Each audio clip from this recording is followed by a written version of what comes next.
My name is Nafi Satu Kulabali. I go by Nafi. I am a writer and educator and full-time conspiracy theorist from Providence, Rhode Island. I work heavily with the Providence Poetry Slam. I've been writing poetry and performing poetry since I was about 14, 15 years old, and I'm 24 now. Yeah, I am teaching workshops for Prof Slam right now because I got a grant from the state of Rhode Island to teach some workshops about poetry.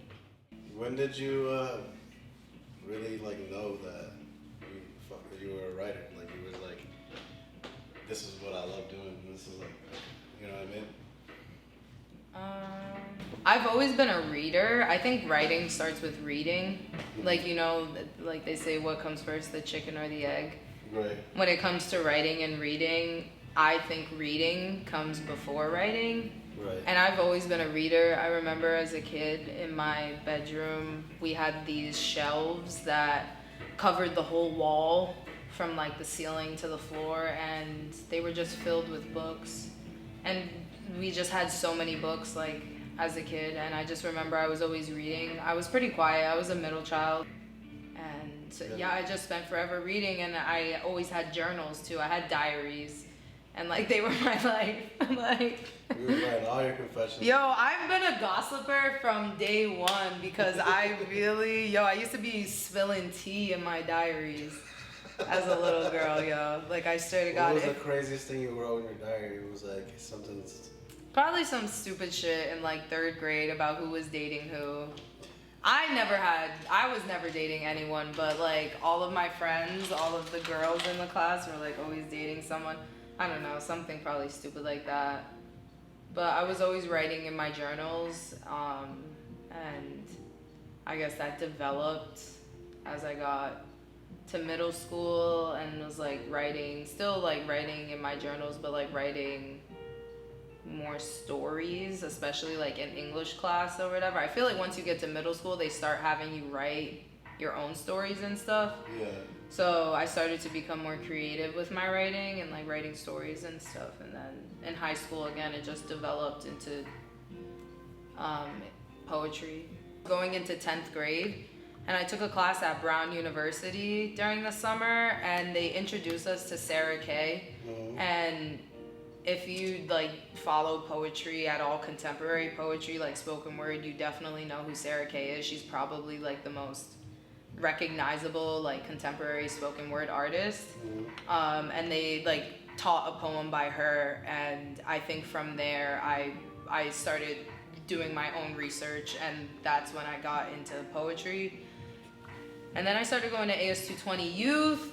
I was on the performance/writing crew. Mm-hmm. And the coordinator for that crew, he was director of Prof Slam. He was a writer and a performer and a poet, and so he really was my first writing mentor. His name is Vadik. Yeah. Yes, I love Vadik. Yeah, he was my first writing mentor ever.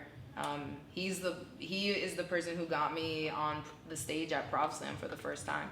Word. Yeah. So AS220 was kind of the spot where you. It is. That's why I can't get away from it. Yeah. I cannot get away from AS220, and I don't want to. I don't say that I'm trying to get away from AS220, but You're just always gonna be gravitating to it. I am. It's my home. AS220 really is my home. I grew up here. I've spent my most formative years here, and AS220 just gives so much to me constantly. It gave so much to me when I was a youth, and now as a young adult, it's still constantly giving to me in so many ways. So yeah, so thankful. Yeah, it's great. Yeah.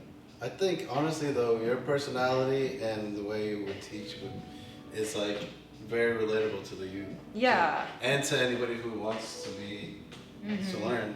Yeah, I try to meet people where they're at. For me, teaching it's an exchange. It's not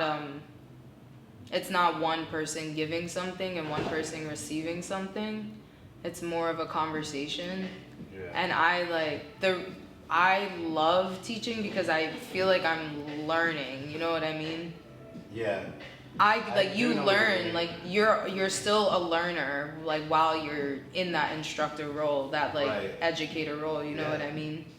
And you get so much like from your students. So I think maybe that's where the disconnect is some instructors are like, I know it all and I have it all. And honestly, there are some people that know it all and have all the information.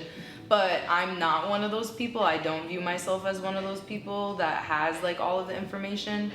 And I don't work in a medium that is a medium that's very definitive, you know what I mean? Right. I work in a very abstract medium where anything is everything. Where do you get your inspiration for your poetry? What was it? You said sometimes I don't know what to say. Mm. I like what you said about that. That's why it takes me a long time to write. But as someone who lives in the poetry world, you can tell when someone gets on stage and is just saying something to say something. Right. Or they're just saying something because they want a specific reaction from the crowd, and that's not authentic or genuine to me. And a lot of my values and morals lie in authenticity and integrity and like being true to yourself as a person and an artist. Yeah. And so sometimes I don't know what to say, and I don't force it. I'm not just gonna write something so that I can get up on stage and take up space on stage. I don't feel the need to do that. I like to be very intentional with like what I'm saying. Yeah. Make people like feel something. I love an art piece that has me walking away feeling like, ooh, something wasn't right about that. Like, you know what I mean? Like, there's something that's itching at me that is like, I have questions. Like, I almost want people to leave with more questions than they started with, like, after they hear what I'm talking about. Or I just want them to, like, feel that uneasiness. I don't know. I have an anxiety disorder, so I'm always anxious. I always feel uneasy. Yeah. And so like part of me is also trying to portray that in my artwork too. And that uncomfortability. Like being uncomfortable isn't bad, and a lot of the time you're uncomfortable for a good reason. And there's like it leads to more questions, you know what I mean? Yeah. More conversations. What made you want to like write like that? I think it's something that I'm still trying to articulate out loud, because it's definitely something that people are more curious about the more I do put my poetry out there. I think honestly Ruby put it best the other day. I think she said something along the lines of like, every day I get my heart broken. She's like, I'm so in love, and she's like, but being in love is heartbreak. And I'm like, it is. And I'm like, and I've always been obsessed with that concept of like ugly and beauty together as one, and how like one can't exist without the other, or just like how like sometimes like some tragic things are so beautiful, you know what I mean? I'm dramatic as hell too, so life is so dramatic and it's so beautiful and heartbreaking all at the same time. And it's that idea that multiple truths are existing at one time.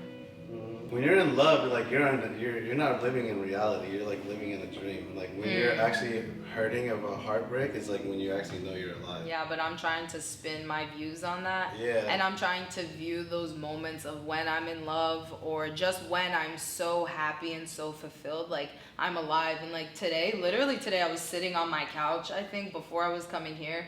I was just like, my life is so full, like I'm so happy, and I'm like, this is living too, you know what I mean? Yeah. I'm like, this is like what being alive feels like too. I was just questioning so many things and like really starting to like define my own life by myself. And I think that has inspired a lot of my writing, is really like solidifying who I am as a person, and like what I believe, and like what's important to me and what I value. Dog days. I'm trying to write something beautiful and not sad about being 24, but all that comes out is an old song sung in reverse. One about how the girl gets everything she wished for, and still the crater in her chest hisses and oozes for more. Ruby asks me, do you think you'll ever find what fulfills you in life? I could have sworn this was it. The greener side. The one where I would become a tame beast, silent-hearted, steady-kneed, where the swell of static noise in my ears would close into the quiet hum of something small and familiar calling me home to stand in the wash of a light from a porch light left on because there's still someone to wait for me to come home. But every summer spits me out a year older and wilder than the last, everything a reminder of what is not mine to keep, everything that will not stay. August is the loneliest month. The front of my dress is stained wet with tears, and sometimes I really hate being a girl. There's so much I wish I could undo. On the dance floor, my heart thumps like a church bell in the distance, steady and unforgiving as the day I got it. It is not your birthday if you don't cry, if you don't wish to be someone else when the candles go out. I am a new girl. Or maybe that's the lie I'm convincing you all of, just with lighter hair and a tighter jaw. My teeth hurt so bad I have dreams about them falling out, every single one straight out of my head. When does it stop? When do I learn how to put it all down or give it all to the wind? Yeah, because what did I say? Sometimes I really hate being a girl. Yeah. I do. Sometimes being a girl sucks, and like just living in the world, like it feels like just being like an open wound sometimes, and I'm just catching everything, and I just feel everything to like this crazy extent. I don't know, sometimes I really hate being a girl. I think that was like I was heartbroken last summer. Like I was like going through like a really crazy breakup, like with my first ever like boyfriend, and I was like just so heartbroken that summer. And I just remember I'm like, I hate being a girl. Like I feel like girls get heartbroken in a different way, like especially like the first time really going through a breakup and being heartbroken. And so that's like what that was about. Yeah. No, I really love being a girl. I could not be anything but a girl, but sometimes I really hate being a girl, and I just hate the way I'm viewed in the world sometimes. I don't know. Or like the way that patriarchy allows men to take advantage of me in ways that I'm unable to, just because of social and power dynamics, you know what I mean? Especially being a person of color too. Yeah. So it's like double whammy. Yeah. Sometimes it just sucks to be a girl. It sucks to bleed. In many, many ways, emotionally and physically. But yeah, that was poetry right there. What can I say? What can I say?